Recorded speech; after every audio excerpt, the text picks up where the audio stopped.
Merci François. Je ne sais pas pourquoi, mais je te sens chaud, je te sens bien. Eh bien, écoute, tu as la parole. Merci.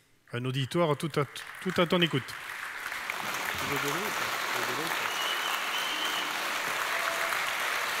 Attends, je vais t'en chercher. Alors, chers amis, chers camarades de la métallurgie, je vous adresse un salut chaleureux et fraternel. Je ne sais pas pourquoi, certains d'entre vous le savent. J'étais la semaine dernière au comité fédéral de la chimie et quand je suis parmi vous, j'ai quand même un peu l'impression d'être chez moi aussi. Je te la mets là. Alors, Gabi m'a passé tout à l'heure une petite feuille, personne n'a vu. À force d'inviter des illusionnistes dans nos congrès, on finit par prendre un peu leurs habitudes. Gabi, chacun le sait, qui a un art accompli de mettre la pression, m'a glissé sur cette petite feuille le résultat qu'il a fait aux élections hier.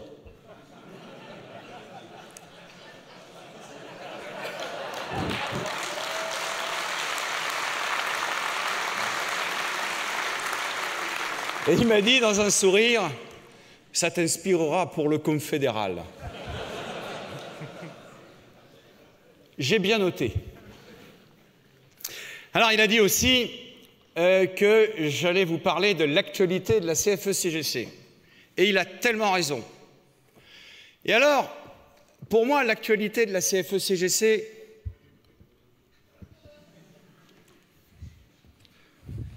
un problème. L'actualité de la CFE-CGC, c'est plusieurs sujets. Il y a le sujet du jour, de la semaine, et on va dire que ce n'est pas forcément le plus important. Moi, je veux vous dire que le plus important dans l'actualité de la CFE-CGC, c'est l'actualité de tous les jours depuis des années, c'est les résultats que vous obtenez aux élections dans les CSE. Ça, c'est l'actualité de la CFE-CGC, tous les jours, toutes les semaines, tous les mois. Et il faut le redire à chaque fois. Pourquoi? Parce que j'y reviendrai. J'ai l'occasion d'intervenir dans, par ailleurs, l'actualité politique, l'actualité sociale. Je porte la CFE-CGC, sa parole. J'agglomère finalement la parole, la représentation de tous les militants. Tout ça, c'est la CFE-CGC. J'y reviendrai. Mais tout ça n'a pas de poids si ça n'est pas supporté par une représentation sur le terrain, parce que j'ai appelé l'actualité quotidienne des résultats électoraux dans les entreprises.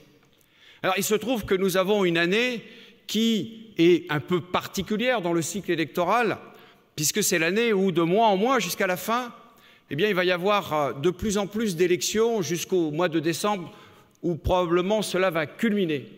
C'est une année absolument, absolument remarquable, parce qu'il n'y aura pas eu autant de concentration d'élections depuis une dizaine d'années. Et il se trouve que les résultats, nous les avons tout à l'heure. Gabriel les a cités, et il a eu raison. Les résultats dans la métallurgie, à chaque fois qu'un chiffre me revient, il ne se passe pas une journée sans qu'un chiffre remonte à la confédération de différentes fédérations, qui donne le résultat de notre section syndicale dans l'entreprise, qui donne le résultat de sa progression. Et je pense que ça, vraiment, on peut s'en féliciter.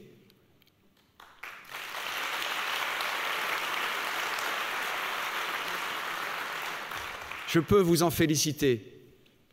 Alors, je ne vais pas faire la liste de toutes les entreprises où on est aujourd'hui numéro 1 parce que ce serait prendre le risque d'en oublier une. Mais à la limite, peu importe. Ce qui compte, c'est la progression. Ce qui compte, c'est la volonté. Ce qui compte, c'est l'image que ça donne de notre organisation.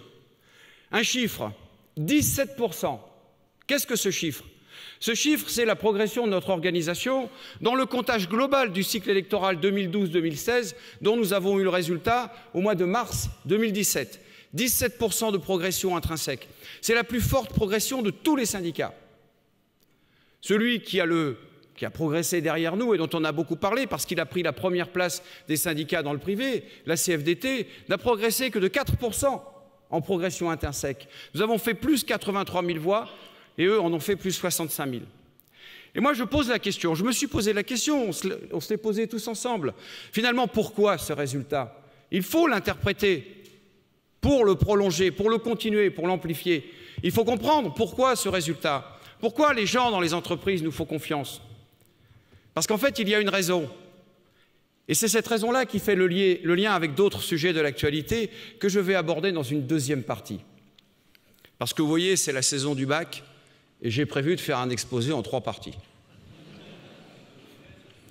Donc je suis toujours dans ma première partie, celle par laquelle il faut toujours commencer. Pourquoi cette progression? Moi, je vous propose 2 pistes. La première, elle est liée aux individus, nos militants, vous. Nous avons les meilleurs militants. Et ce n'est pas qu'un propos de circonstance pour vous flatter, non. C'est la vérité. C'est la vérité des résultats. Nous avons les meilleurs militants, probablement les mieux formés, parce que toute la structure s'est organisée, s'est mise en place pour développer cet effort de formation. Sans capacité à intervenir au quotidien, sans capacité à prendre les sujets, à les analyser, il n'y a pas de militantisme efficace. Et ce que nos collègues, quand ils votent pour vous, quand ils votent pour vos candidats, pour nos candidats, ce qu'ils reconnaissent à travers eux, c'est leur capacité à intervenir pour décoder, pour comprendre et pour changer une société qui est de plus en plus difficile à comprendre. Une société qui est devenue de plus en plus irrationnelle. Ce même irrationnel qui fait souffrir les gens dans leur situation de travail. Pourquoi plus de burn-out? Pourquoi chaque année les chiffres augmentent? Pourquoi chaque année on doit constater que c'est de plus en plus difficile à aller au travail, à exercer ses missions? Alors évidemment, il y a des contextes économiques. Mais des contextes économiques, il y en a toujours eu. Ils ont toujours été difficiles. Il a toujours été difficile d'y faire face. Et on voit bien dans l'exposé, particulièrement dans cette matinée très riche, on voit bien que quelle que soit la difficulté du contexte, il y a matière à y réagir. Ce n'est pas la première révolution industrielle, la révolution technologique que nous connaissons aujourd'hui. Certes, elle est particulièrement structurante. Certes, elle impacte l'économie des services de façon extraordinaire. Vous le savez, et nous en parlons souvent entre nous. Elle impacte tous les secteurs, le commerce, elle impacte l'industrie. Mais il y aura des réactions, ce n'est pas la première chose. Il y a eu toute l'automatisation des centraux téléphoniques. Je donne souvent cet exemple-là, parce que cet exemple-là doit nous rassurer. Lorsque les centraux téléphoniques ont été automatisés au début des années 50, aux États-Unis, les États-Unis ont connu la plus grande grève de leur histoire. Plus de 12 mois de grève dans le secteur des télécoms, qui à l'époque était un secteur qui employait énormément de personnes. Vous savez, c'est l'époque où, pour connecter les lignes, on voit ça dans tous les vieux films, il fallait plugger les prises d'un endroit à l'autre. Et ça a embauché beaucoup de personnel. Et quand AT&T a automatisé ses centraux, évidemment, les gens ont fait les comptes. Ils ont dit, mais c'est les 3/4 du personnel qui se retrouvent au chômage. La plus grande grève de l'histoire des États-Unis. 12 mois. C'est documenté. Dans les années 90, peut-être même à l'orée des années 2000, un chercheur fait un calcul. Et il se dit, voyons voir, calculons le nombre de personnes qu'il faudrait employer pour traiter le nombre de télécommunications que nous avons aujourd'hui, le flux, avec les méthodes que nous avions au début des années 50. Il fait le calcul et il démontre qu'il faudrait 2 fois la population des États-Unis pour le traiter.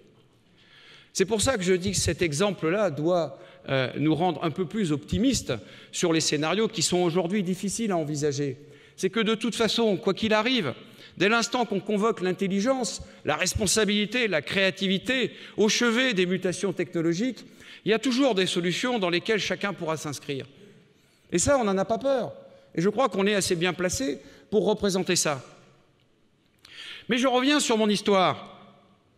Conscient qu'il faut que je m'arrête, parce qu'une montre est devant moi, il faut que je m'arrête à 12h30, j'ai bien compris. Rassurez-vous. Je reviens sur ma question. Nous avons les meilleurs militants. Pourquoi ces résultats? Eh bien, je prétends qu'il y a autre chose aussi. Il y a une deuxième raison. C'est que nous défendons à la CFE-CGC des valeurs constantes depuis le début de l'organisation. Et ces valeurs, on pourrait les définir de différentes manières. Je l'ai dit tout à l'heure, convoquer l'intelligence au chevet des problèmes qui sont devant nous.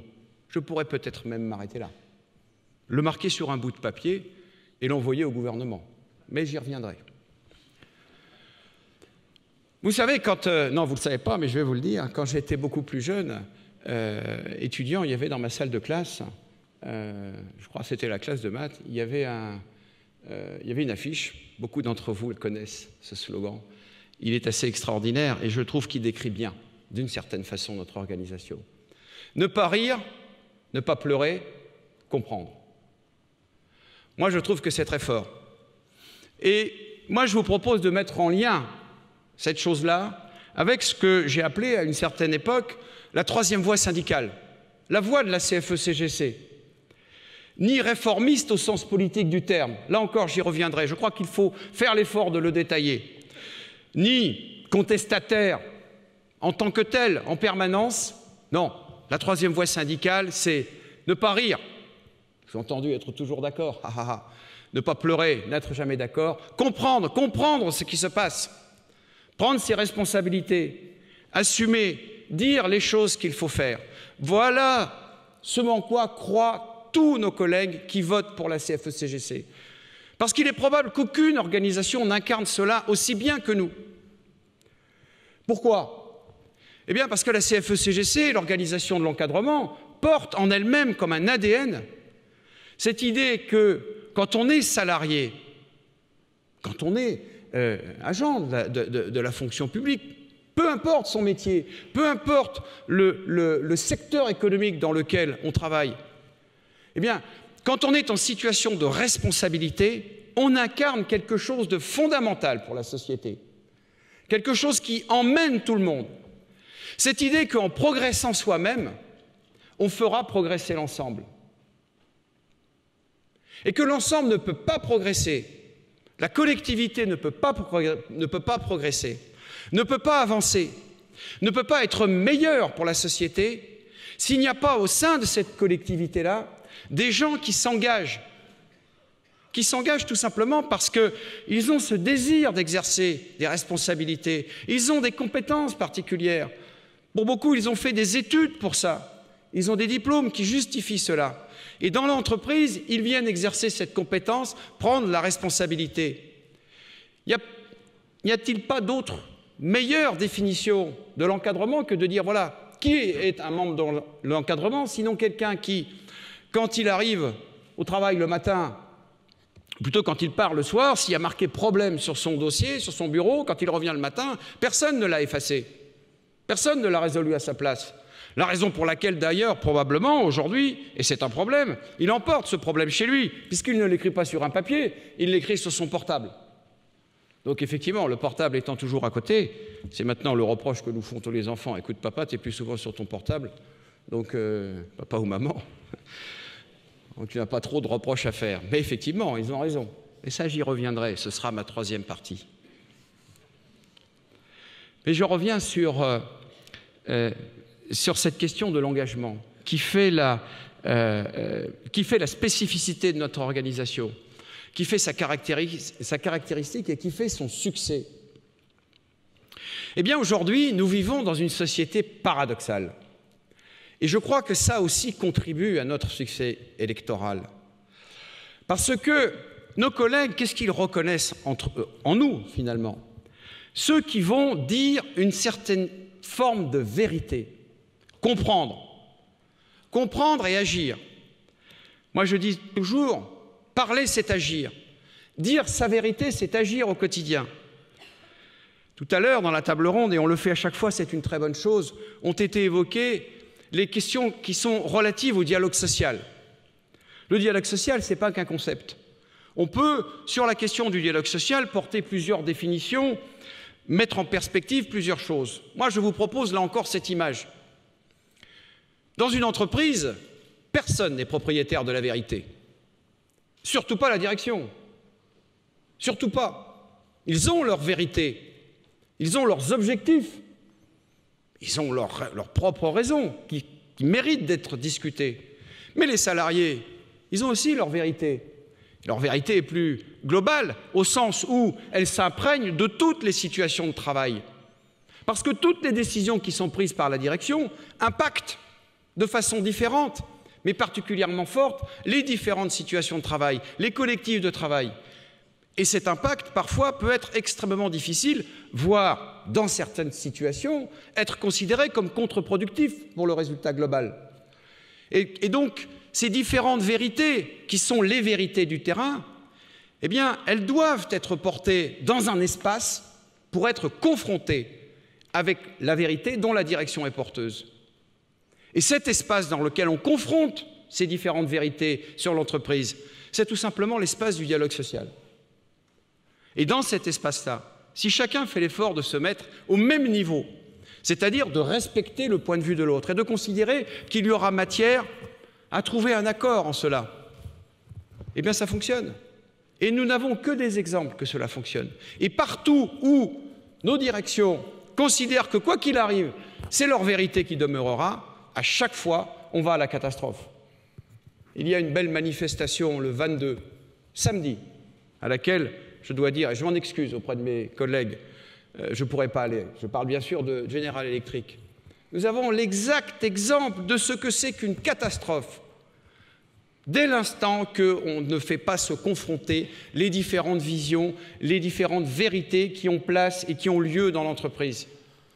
Et il faut être extrêmement attentif à ce que justement, dans cet espace qui s'appelle le dialogue social, chacun ait sa place. Et moi, je veux vous dire, pour finir sur cette partie-là, que nous avons vraiment de grandes perspectives de développement. Parce que, justement, ce qui était dans l'ADN de la CFE-CGC, cette espèce de vision pragmatique des choses, qui refuse en permanence, suivant les différents courants auxquels elle est confrontée, d'être considérée soit comme quelqu'un qui accepte tout. Vous savez, ce concept, moi je l'ai définitivement démonté. Et je remercie tous mes collègues de l'avoir fait avec moi, ce concept de réformiste. Réformiste ne veut rien dire, c'est une casse politique dans laquelle on est enfermé pour ne plus pouvoir s'exprimer. On n'en a rien à faire, on est évidemment pour les réformes. Je viens d'en parler pendant 10 minutes. Comment on ne peut pas considérer que la question de la réforme et de l'évolution est au cœur de la CFE-CGC, puisque justement nous représentons les gens dont le métier est de travailler sur ces évolutions et de transformer à chaque fois les mutations technologiques au cœur même de l'entreprise en réformes positives pour l'ensemble des salariés. L'idée fondamentale, j'y reviens, c'est bien celle-ci, en s'engageant soi-même dans son métier, en progressant, en transformant cette envie de progresser, on fait avancer l'ensemble du groupe. Et ce qu'il y a de terrible dans notre société, c'est que depuis plusieurs années, plus de 10 ans, peut-être 20 ans, eh bien nous baignons dans un discours qui est exactement l'inverse, qui est de tenter de nous faire croire que on préservera l'ensemble du groupe si chacun à l'intérieur accepte de régresser un peu. C'est ça le discours depuis 20 ans. Vous savez, le bonheur de tous comme la somme des petits malheurs de chacun. Il n'y a pas besoin d'avoir le Master 2 de mathématiques pour comprendre que ça n'a aucun sens. Il y a par contre, à mon avis, nécessité d'avoir l'expérience que nous avons tous pour savoir que ça, c'est terrible pour nos organisations et c'est terrible pour la société parce que ça envoie un message extrêmement négatif. Et pourquoi cette explosion, je l'ai dit tout à l'heure, des maladies professionnelles liées au stress, tous les risques psychosociaux, le burn-out, en particulier justement chez les membres de l'encadrement? Parce qu'ils sont obligés de constater la difficulté de faire leur métier, justement de réaliser cet engagement, de mettre en œuvre leurs compétences et leur créativité, parce que tout simplement, ils n'en ont pas les moyens. Les injonctions paradoxales. L'injonction paradoxale est probablement un des vices les plus terrifiants de notre société d'aujourd'hui. Et justement, un membre de l'encadrement, quelqu'un qui a des compétences techniques, d'ingénieur, de cadre, il envoie le message exactement inverse. Il éclaire le débat en disant « mais non, nous avons l'habitude de travailler dans la rationalité. Et ce que nous allons porter dans les débats, dans les revendications, sera basé sur ce principe de rationalité. » Et voilà pourquoi ça fonctionne, et voilà pourquoi ça marche dans les entreprises, la CFE-CGC. Et j'en viens au deuxième sujet. Gabi me dit il était temps. Alors voilà, c'est l'actualité de la semaine. Ça fait 1 an que le truc tourne dans l'espace, les ballons d'essai. Voilà, c'est comme ça maintenant. La politique fonctionne comme ça. je ne peux que m'en plaindre, eh bien, quand une réforme est en cours et que le gouvernement sent que ça va un peu flotter, il envoie des ballons d'essai. Les ballons d'essai, c'est tel ou tel député bien en cours auprès de l'Élysée qui fait une déclaration sur une chaîne bien en cours auprès de l'Élysée, et après, on mesure la réaction. Donc, la fameuse histoire, c'est l'histoire de la dégressivité des allocations chômage. Et je vais passer 2 minutes sur le sujet, si Gabriel le veut bien. Je crois qu'il le veut bien. Je vais boire un coup.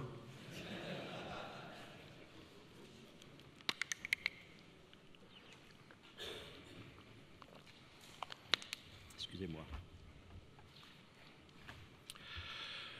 Là, nous avons l'exact et précis exemple de ce qui se fait de pire dans notre société d'aujourd'hui. Dans notre communiqué de presse hier, je pense, et c'est grave, que cette affaire nous annonce de noirs orages. Pourquoi ?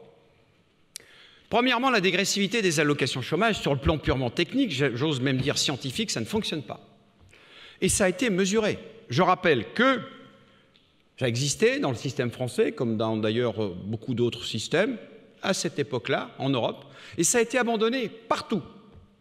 Parce qu'il a été démontré que quand les allocations chômage sont dégressives, que quelqu'un est en période de recherche d'emploi, le fait d'avoir la crainte, c'est compliqué d'être au chômage. C'est dur d'être au chômage. Tout d'un coup, la tête se remplit de problèmes nouveaux. On n'a pas seulement perdu son emploi, on a, au jour où on s'est retrouvé au chômage, perdu 40% de sa rémunération. C'est l'ordre de grandeur. Je ne parle même pas de ceux qui, pendant 5 mois, auront eu 0 rémunération et auront consommé pour vivre l'allocation qu'ils auront touchée au moment du licenciement. Personne n'en parle de ça. De temps en temps, je le rappelle quand même. Mais mettons ça de côté. C'est dur. Il faut passer sa vie. Tout d'un coup, tout change. On n'était pas là dans la journée, on est là à la maison, ça crée un certain nombre de problèmes, et puis il faut ajuster. Il faut ajuster son niveau de vie à cette perte de rémunération. Ça n'a l'air de rien, c'est pas si simple. Et ça occupe beaucoup de choses dans la tête.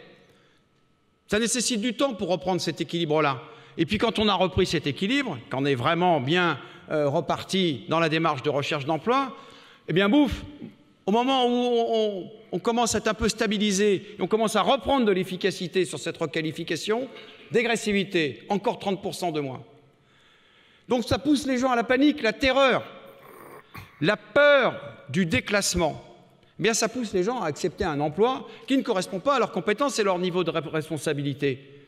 Et évidemment, il y a le déclassement individuel et il y a le déclassement collectif, parce qu'au moment où on accepte, on prend un emploi qui n'est pas dans sa qualification, on le prend à quelqu'un qui est moins qualifié que soi. Et par un effet rebond, c'est toute la chaîne de l'emploi qui se trouve d'une certaine façon dévalorisée. Et tout ça a été constaté par les chercheurs, parce qu'il y a des chercheurs qui travaillent sur les régimes d'assurance chômage, et oui, qui font des notes scientifiques, des publications, que j'ai moi-même communiquées aux membres du gouvernement et du cabinet, et qui n'ont probablement pas le niveau de les lire ni de les comprendre.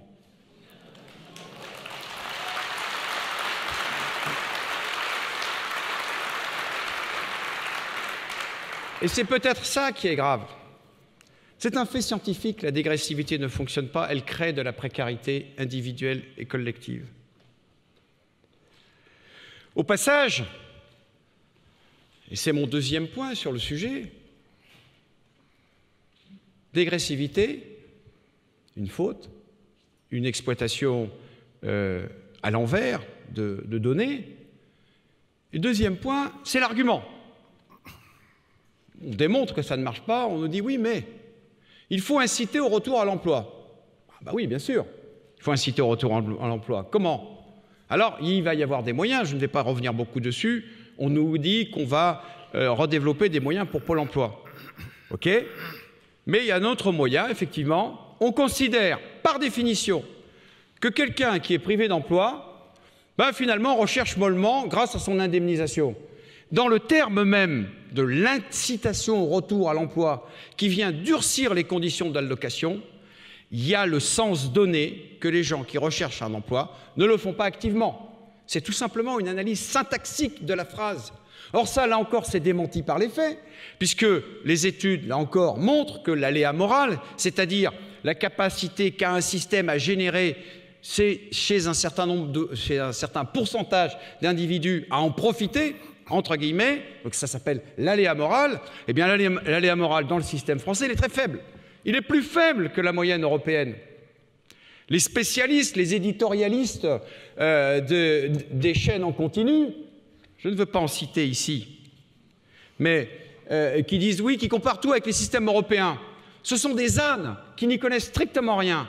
On compare avec le système anglais, comme si c'était une vertu en disant « Ah ah, les Anglais, ils n'ont rien du tout. Grâce à ça, il y a moins de chômage. » C'est faux. Et alors, est-ce que c'est bien? Premièrement, c'est faux. C'est faux parce que quand en Angleterre on est en chômage, eh bien de toute façon, l'ensemble des frais qu'on a par ailleurs, sur lesquels on est engagé et qui constituent le revenu, sont pris en charge par la collectivité. L'allocation qu'on vous donne, c'est une allocation pour manger, et c'est tout.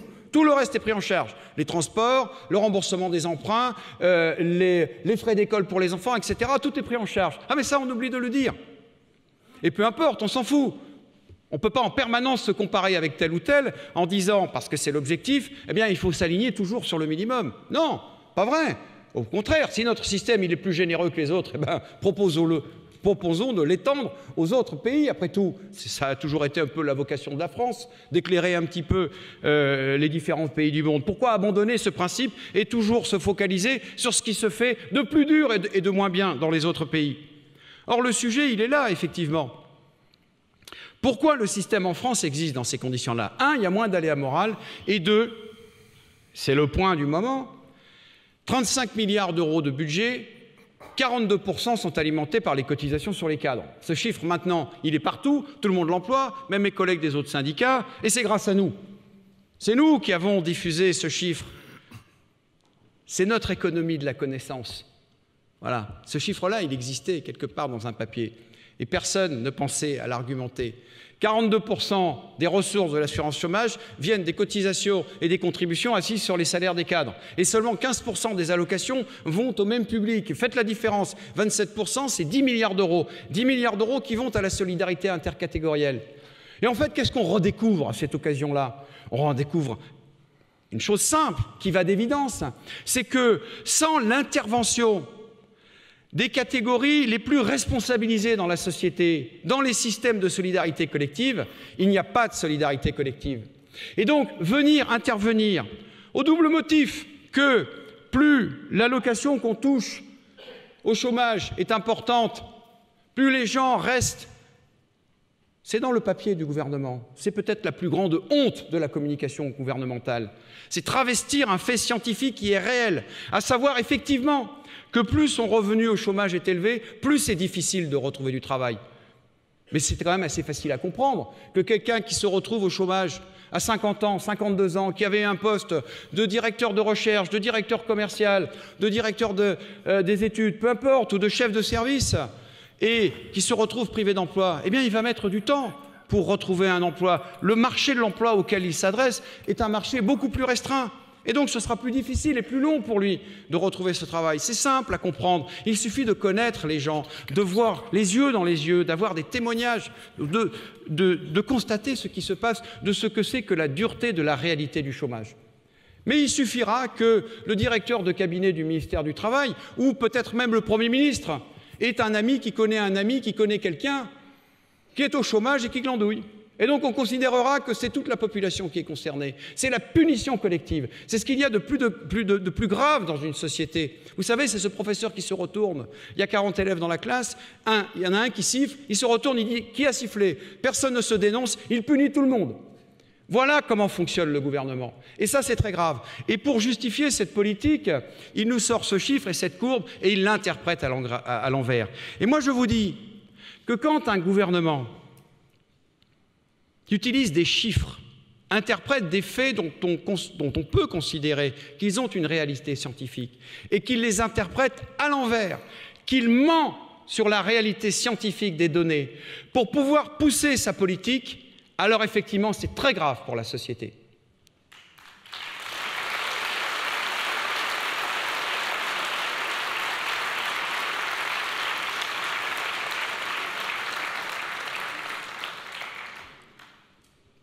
Et quand, pour finir, il invoque la justice sociale, là, je n'ai pas de mots pour décrire mon sentiment. Vous voyez, je vous parle, j'ai des frissons dans le dos. Et je pense que chacun d'entre vous a pu ressentir aussi le même frisson que j'ai dans le dos. Quand on attaque et qu'on réduit les droits de ceux qui ont, par leur contribution, par leur engagement, contribué à constituer des droits pour l'ensemble de la société. Et quant à ceux-là, on leur réduit leurs droits au nom de la justice sociale. J'estime que c'est une honte impardonnable.